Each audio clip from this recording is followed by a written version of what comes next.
You'll hear it described as a belly breath or a diaphragmatic breath, and they will even coach a type of breath where the chest doesn't move, and then you're going to see this like pooching out of the abdomen. Technically speaking, that would be a diaphragmatic breath, because the diaphragm has to push down to create the movement forward of the abdominal contents. But from an effectiveness standpoint, you're intentionally constricting the thorax from moving, which is what we need to create the pressure differential to allow movement to occur. You can still breathe in that manner. There's no question about that. But as far as it being better, I would question that to a significant degree. Welcome to Reconsider. I'm Bill Hartman. This is the podcast to challenge you to ask better questions, to look beyond traditional models of thinking and arrive at better health and fitness solutions.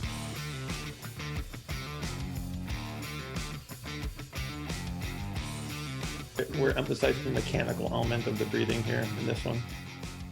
Yeah, I just want to give people things they can do and feel and try.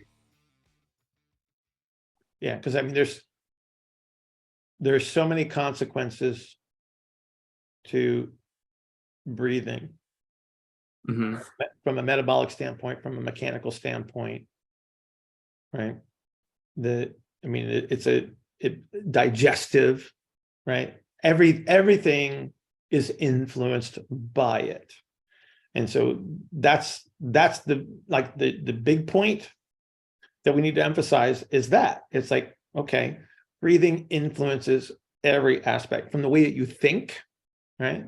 It stimulates, like ineffective breathing biases your nervous system that you would feel pain more easily, right? Influence it again, your digestion is affected by it because it actually influences the motility, right? And so again, it's a big monster of a deal, but obviously we just talked about the movement-based mechanics, but we need to look at this thing in a much bigger scope. We could probably do five different episodes. Well, yeah, we have talked about this before. There's certainly going to be seasons to the podcast, and within every season, we're probably going to revisit.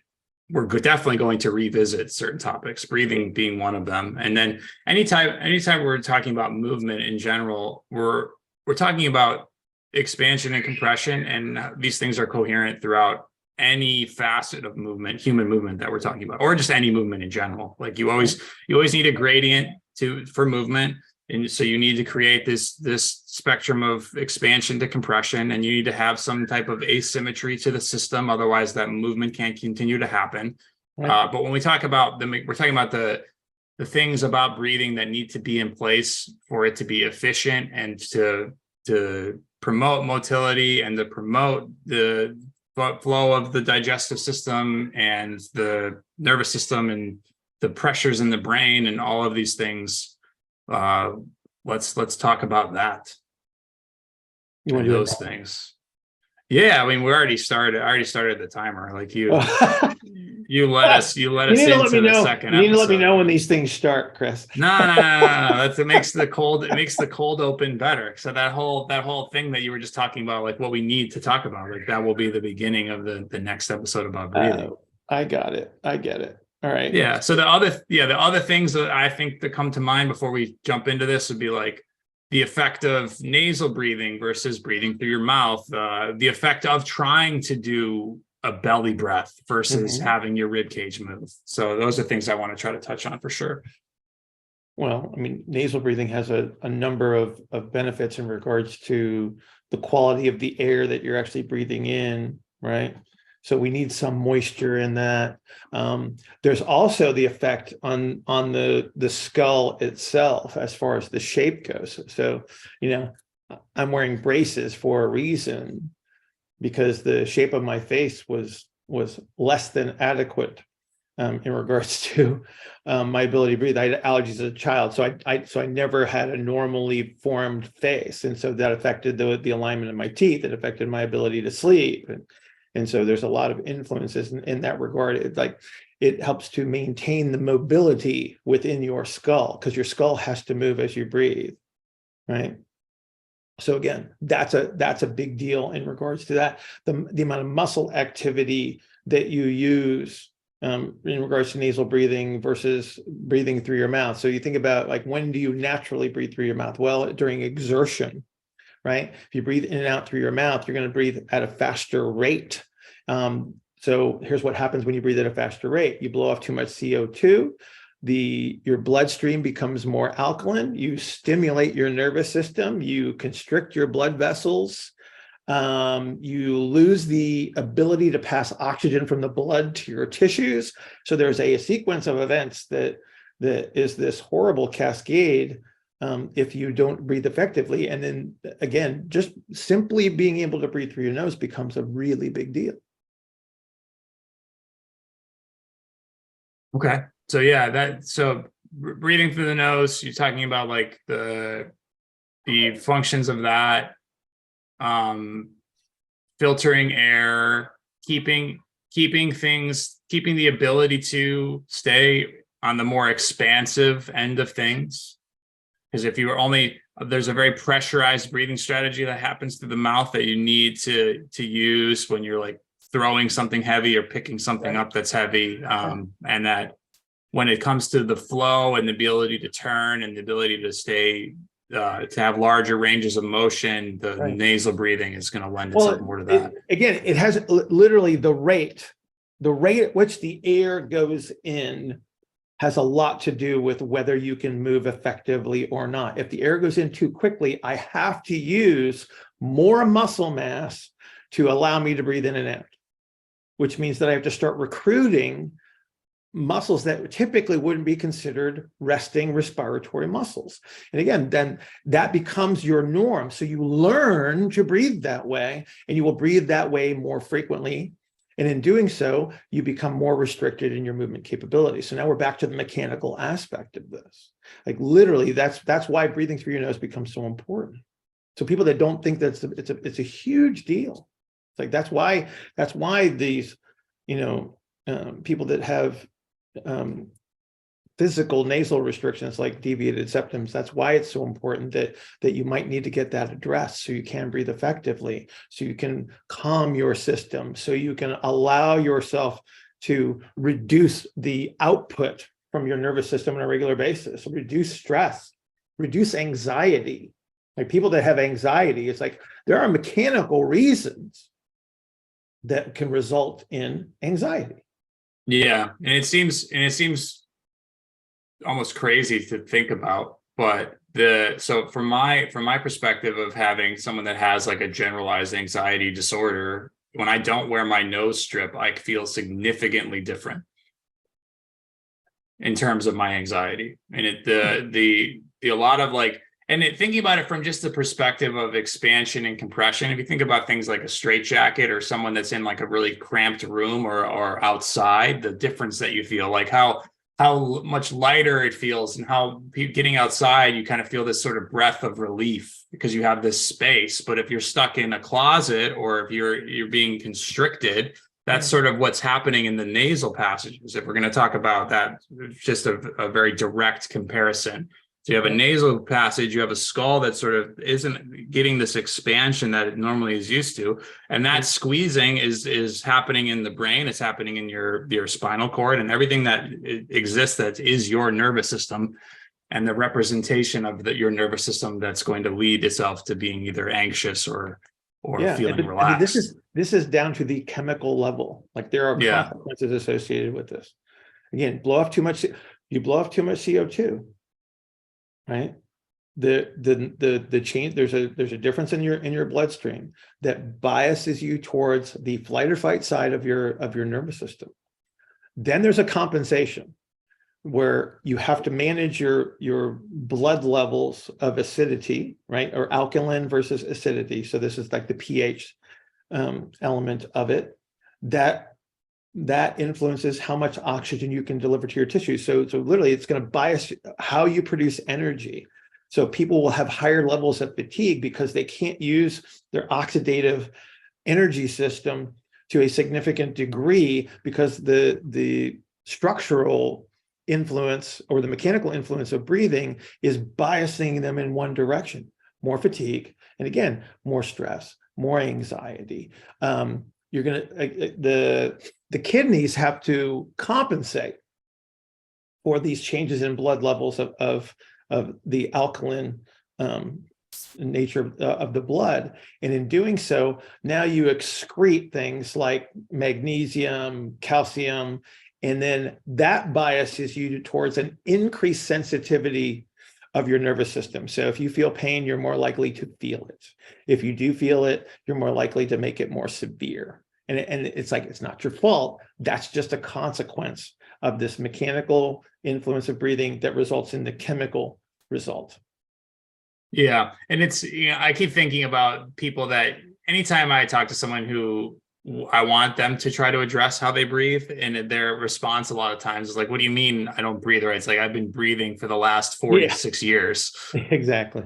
It's like, well, yeah, but this, your strategy, we've talked about this before. It's your strategy is just inching towards the edge of the cliff. So over time, maybe the way that you've been breathing hasn't been affecting you. But if you've been having some type of issue with your neck or your shoulder for the last 10 years, maybe the strategy is starting to fail you.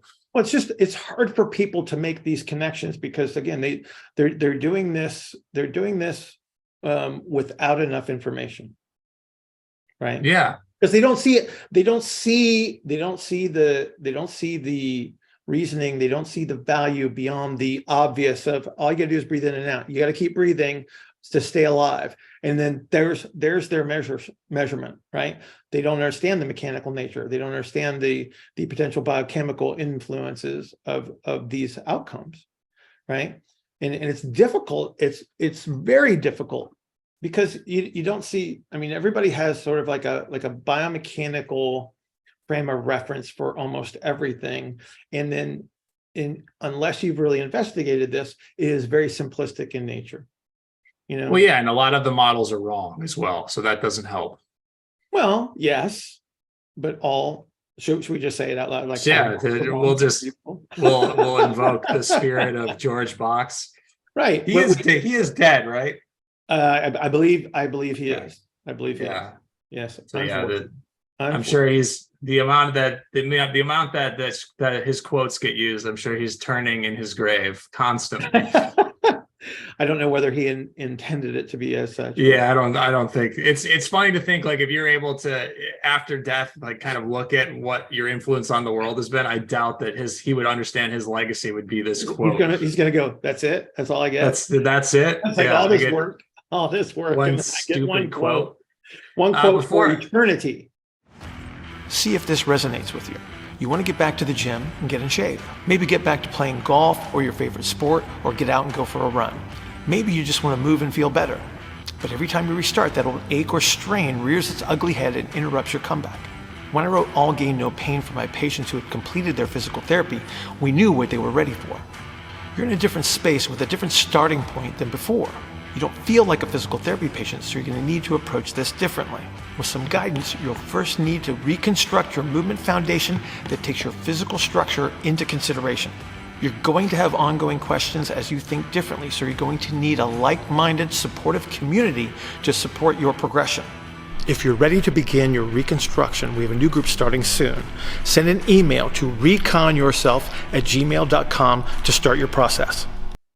Yeah. So before moving on I want to talk about what the current models. So a lot of the misinformation that's out there, we'll talk about, like, the current models of breathing and why they might actually be harmful for people that are trying to change what they want to change. But I want to go back to the chemical component, because I want to talk about carbon dioxide and oxygen and that relationship. And people tend to believe that more oxygen is better, and they want to put oxygen masks on and increase the amount of oxygen that they're breathing in. But a lot of breathing and the chemical the chemical interaction in your body that's going to keep you healthy in a lot of senses has to do with your ability to tolerate carbon dioxide and its buildup in your body. Because you need, in order for your blood supply to offload oxygen to the tissues that need the oxygen, the carbon dioxide level has to be able to build up. And if you're hyperventilating, and like Bill is saying, you're blowing off all of your CO2, that's a really negative scenario. Yeah, so the hemoglobin in your blood is what carries the oxygen to the tissues. So it goes from the lungs to the tissues, right? But there's a gradient that's involved, and so a gradient. Go figure. I say what? Go figure. There's a gradient. All hail the gradients. It's always a gradient. Yeah, so there has to be a reason. There has to be a reason for the oxygen to leave the hemoglobin to go into the tissues. And that reason is an accumulation of the CO2, of the carbon dioxide. So when the carbon dioxide levels go up, that's the signal that, okay, I need to get more oxygen in that area, and then I need to pull the carbon dioxide out. So this is your exhale. So this is you breathing out the carbon dioxide, breathing in the oxygen kind of a thing, right? So as long as we have this nice, cool relationship where you have the accumulation of CO2, then the hemoglobin freely gives up the oxygen to the tissues. Everything's all fine and wonderful, okay? However, if for whatever reason you are skewed in one direction or the other in regards to exhalation strategy, inhalation strategy, and your breathing rate increases, what's going to happen is you're going to blow off more CO2. Right. And so in doing so, now we lose the gradient. So what happens is the hemoglobin is circulating through your body. It's carrying its molecules of oxygen, and it goes to the area and says, oh, low CO2, I don't need to give you any oxygen. I'll just bypass you. Right. And so then we don't get the delivery of oxygen. And then if we don't do that, then again, we suffer the consequences of not being able to use an energy system that allows us to relax, that allows us to access good movement, because we have all these other compensatory strategies that are going to jump in and maintain blood levels of certain things to keep us within a very specific range. But because we lose the ability to kick off the oxygen, we never get to use it. That's the problem. That's the big the big kahuna of the chemistry side of things. It's like I have to be able to move CO2 and oxygen back and forth in the bloodstream. So last episode we talked about focal pressures and mechanical pressure starving an area of oxygenated blood. And this is another layer to that. So if I have areas where there is this pressure and there is this loss of the relative motions that's creating this sort of painful sensation, if I decrease the CO2 in the bloodstream as well, I'm robbing that area even more of that blood flow, that productive blood flow. Yeah. Well, and again, it's like the alkaline nature of the blood increases resting muscle activity, which further constricts the ability to deliver blood to that area. It's like this is just like I said, it's a cascade of events that just results in all of these negative secondary consequences that people would just associate with, the only the mechanical nature of the outcome, the biomechanical nature of, oh, I need to make a muscle stronger. I need to yank and pull on a muscle to make it longer, kind of a thing. It's like, that's not really what we're after here. This is why that we need to include the ability to breathe, right? So we can get the mechanical nature resolved, restore the relative motions, reduce the muscle tension, influence the nervous system in a favorable way, so we can actually increase blood flow to that area and then get oxygen there. Like those are that's the sequence of events that we're actually trying to influence. It's not just, oh, you need to breathe better. Like leaving it hanging there is just not enough to understand. Right. So we need to be able to create space in the body for the blood to be able to flow and the fluids to be able to flow into.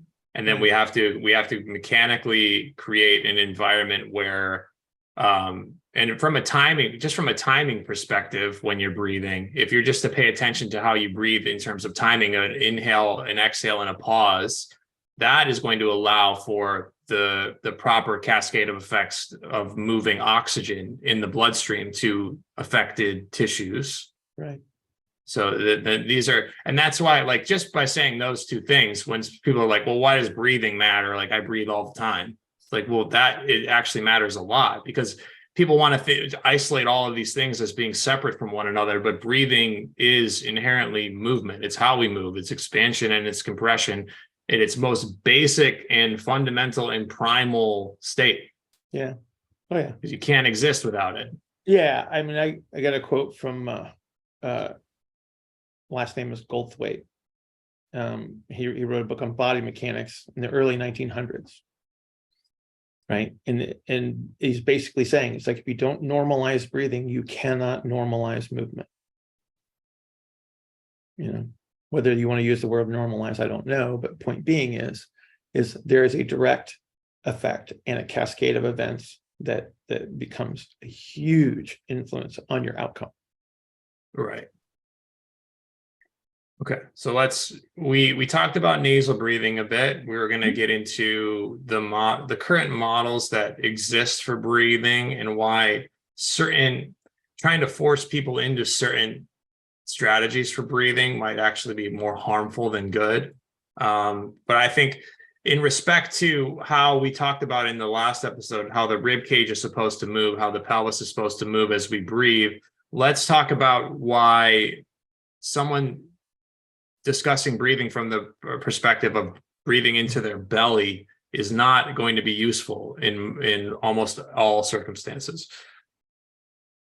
Yeah, so you'll hear it described as a belly breath or a diaphragmatic breath, and they will even coach a type of breath where the chest doesn't move, and then you're going to see this like pooching out of the abdomen. Technically speaking, that would be a diaphragmatic breath, because the diaphragm has to push down to create the movement forward of the abdominal contents. But from an effectiveness standpoint, you're intentionally constricting the thorax from moving, which is what we need to create the pressure differential to allow movement to occur. You can still breathe in that manner. There's no question about that. But as far as it being better, I would question that to a significant degree, because the idea is we're trying to teach the entire system to be able to expand, number one, and what we don't want to do is to intentionally create an aberrant breathing pattern that will result in, again, negative secondary consequences. So you think about, to intentionally restrict an area from moving, think about all the muscle activity you're going to have to recruit to do that. Definitely not where we're trying to go here, when we're trying to restore comfortable movement or increase movement options. Yeah, and if the goal for movement is to attain this relative motion of different segments over each other, and then my rib cage and my pelvis aren't moving at all as I breathe in and out, that doesn't make any sense based on the principles that we've talked about so far. Correct. So you're letting the pressure and volume relationship happen in this area that's your belly that has a lot of give to it. So you can get this sort of pooch and compression without much movement from the rib cage or the pelvis. Right. It's in direct conflict with the intention. Yeah. And so you're effectively locking both of those segments. And what we talked about earlier, those segments that need to be able to rotate and move on each other don't anymore. So they have to orient in pieces, in one big piece, in order to get any type of movement to happen. And that's when you're going to run into the chemical problems and the vocal pressure problems that we're talking about in those transitionary segments. Yeah. And so there's a lot of people that are going to hear what you're saying and be like, well, I started doing belly breathing and I feel so much better. Well, think about it from this. As soon as you start paying attention to how you breathe, even if you are trying to make only the belly give way as you're breathing, there's still going to be motion happening in your rib cage and your pelvis. You're still going to be going through a breath cycle that might be more supportive in the chemical way that we were talking about earlier, where you have a focused inhale, you have a focused exhale, and you have a pause, most importantly, that's going to allow that CO2 to build up. So if I just get you to breathe out and pause and be able to hold your breath out for just as an exercise, you have anxiety, you're going to feel better, and it might be, within 30 seconds. Right. And so that doesn't but that better doesn't necessarily mean, better doesn't mean best. Yeah, exactly. It's not just because you feel better doesn't mean that you've made any sort of influence to like your movement goals or any type of issue that you might have had with, like, say, your back or your knee or something like that. I mean, you've done something favorable, but that doesn't make it the ideal under the circumstance. Sure. Yeah. There's different levels of better. Yeah. Just paying attention to it first and foremost, probably huge. Huge. Big first step, right? Just observation and awareness of anything. Yeah. But again, it's like, don't be satisfied with just that. You just got to keep working towards, whatever it may be as your ideal outcome. Right. Maybe solution for some people. I'm okay with that. I just want you to understand what the limitations you're imposing as well. Yeah. So and it's also like, it can be useful. So in a lot of cases, in order to get an expansion at your belly, you have to let the muscles of the abdomen relax. And a lot of people have a very hard strategy of using their superficial abdominal muscles to try to hold pressure and hold down against gravity and falling forward. Right. So if you're able to take someone that has that strategy and get them to relax that strategy, that can open up some windows of opportunity. But it wasn't necessarily the belly breath that got them there. It was then they finally figured out a way to relax. Yeah, entirely possible. Yeah, it's just a matter of understanding what the secondary consequences are. Again, it's just expanding your frame of reference for what is possible or what is happening. Sure. And it's important to recognize, just at the base of all of this, like at the end of the day, there's no tissue that's used for breathing in your belly. So trying to force pressure and volume there doesn't make a lot of sense, because all that stuff is in your rib cage, in your lungs, and your alveoli. Yeah. You don't want to learn a strategy that's going to carry over and ultimately produce a limitation. Right. So let's talk about a couple of activities that you might use and ways you might coach someone who is a narrower individual versus a wider individual. So say someone comes to you in the clinic day one, they definitely have there's someone who breathes with their neck muscles. You can see a lot of activity when they breathe with their neck. There's someone that their shoulders rise when they breathe. They have a very shallow breath too. It's a lot of repetition and it's stuck. Like what would you have someone like that do? How would you have them sort of relearn how to do these things? One of the simplest things to do is just to put somebody on their back in a fairly relaxed position, and something as subtle as putting a hand on your chest and a hand on your belly, and just becoming aware of how you're moving air. In many cases, you're going to have to cue somebody to breathe through their nose because they're not used to doing it, right? And that alone stimulates, that alone changes things rather dramatically in many situations. Like just that awareness. And then I want to edit that part out. So here's Bill's breathing deficiency. No, it's just phlegm. Putting somebody on their back and putting a hand on their chest, hand on their belly, and just making them aware of what should move when they take a breath in, what is moving when they take a breath in.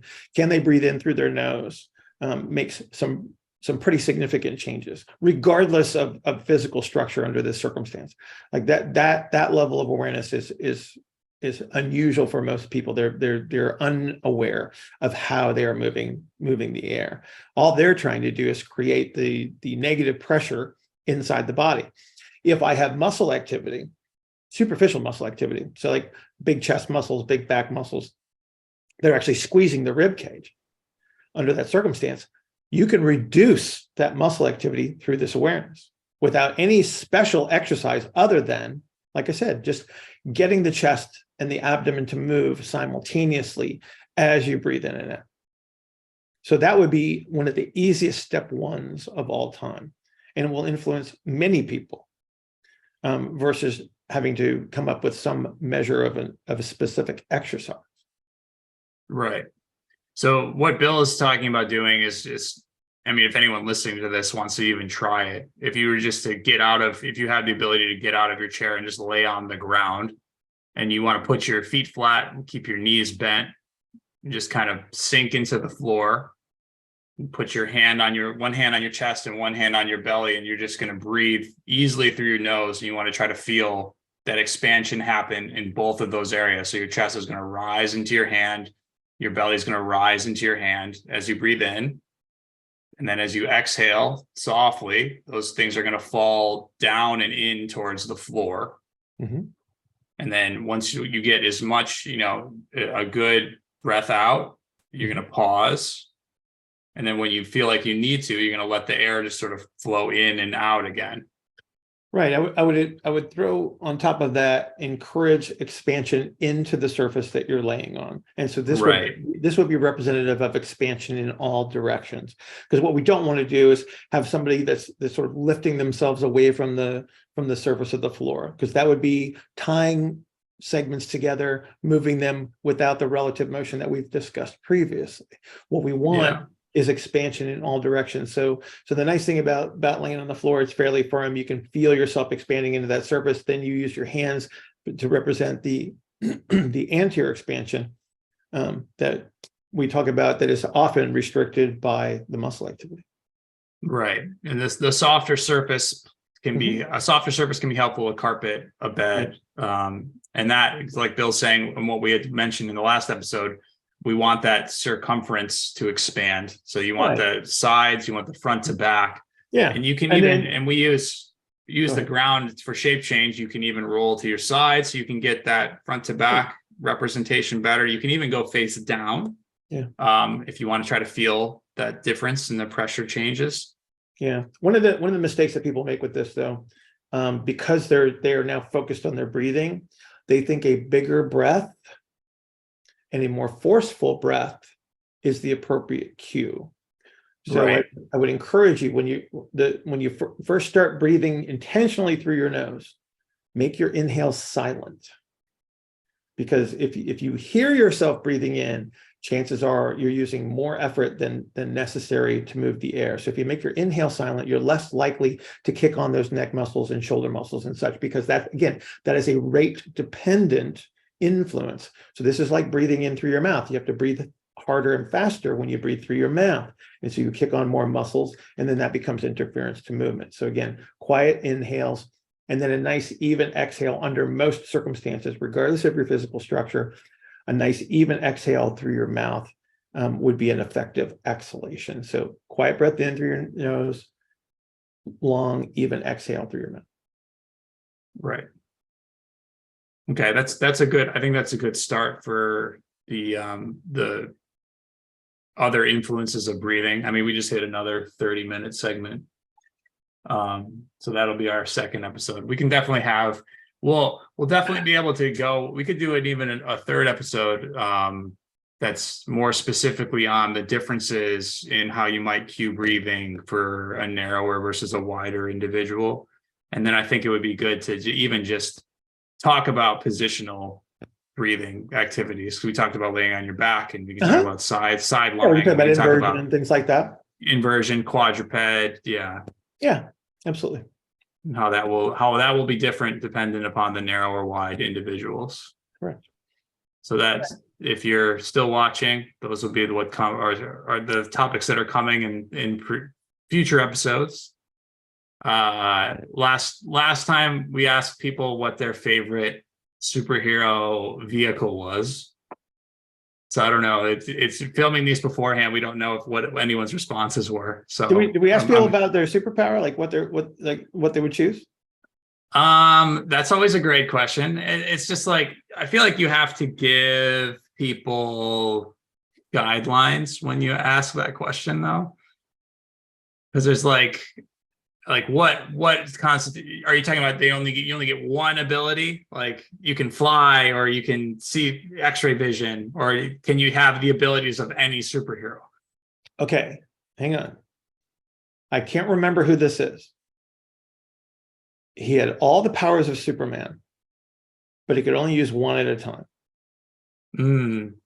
And I can't There's so remember. many, there's so many variants of there's so many different copies of Superman. There's I know, like Hyperion, there's Sentry, there's I seem to Ultraman. recall.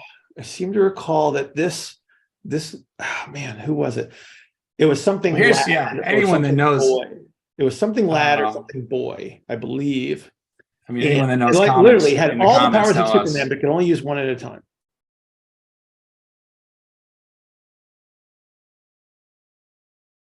See if I can find it really quick here. Google failed me in my initial search, it seems. That's okay. If you know, post it in the comments. If not, what sort of superpower would you want to have? You can only choose one, so I don't want anyone to say like, "Oh, I want Superman's powers." Yeah. So you can say like super strength or X-ray vision or mind reading and control. Dr. X or Professor X? Yeah. Or like, super healing factor. Yeah, that'd be a That's solid I think that's more useful than a lot of things, especially if whatever you're planning to do with your life would be benefited by longevity. Yeah. If you got 500 years to work with versus someone that's got 70, you can get a lot. There's a lot of wealth. There's a lot of wealth that you can accumulate. There's a lot of knowledge that you can accumulate. That is true. Yeah, you have to imagine that if you have a high healing factor, that your cognitive decline is not really going to even be present at all. So you'll probably be sharp till the end. Yeah. Well, Logan aged though. I don't understand that. Yeah. How do they explain that though? I think eventually you can't just keep, he put himself through so much, well, old man Logan, I mean, how old is he when he dies? I don't know. All right. Well, anyways, see you later, everybody. We'll talk more about breathing in the future. Reconsider is sponsored by Substance Nutrition. Go to substancenutrition.com. Get your Neuro Coffee, better brain, and Synthesis, better protein, better body. Enter the coupon code RECON, RECON, and get free shipping on all of your orders.